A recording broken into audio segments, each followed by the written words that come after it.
Hello. So this is the setup of the Arduino Lab 2, the Spaceship interface.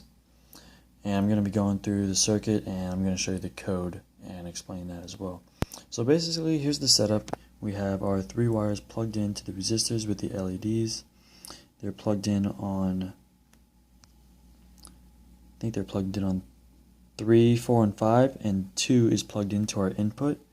And the 3, 4, and 5 are plugged into our output, and I'll explain that later.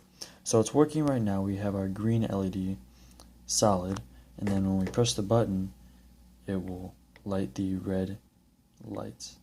If you keep it held, it will go back and forth. So let's go to the code and I'll explain it from there. Okay, so here we have our code, and let's just go through it one by one. We got our integer switch state equal to 0. Now it's very important your integer needs to be a whole number. If it was a decimal, then it wouldn't work. You would actually have to input a float.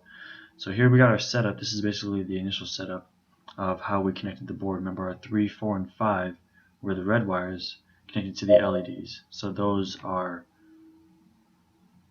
off, but once the button is pushed, then they would do a series.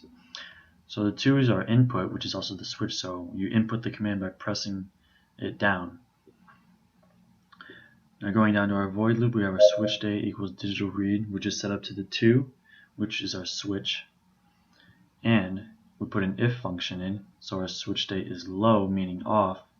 And if it is low, meaning that we're not pushing the button, then 3 would be on, which is our green LED, 4 and 5, which is our red LED, would be off. And this is when you are not pushing the button. Our else function, which is if the if function is not working, this is when you have the button pressed, then 3 and 4 would be low or off, which is set up to our, what is that? That's 10 and 14, so that is our green and red.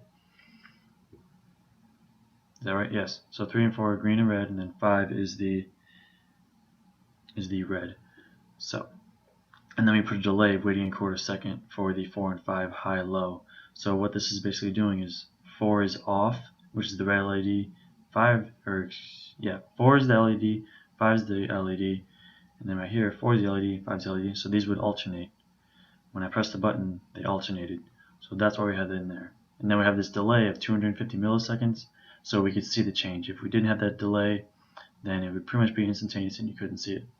So that's pretty much what goes on, and then it loops back and starts all over depending on if you press the button or if you don't. So I hope this video helped, and have a great day.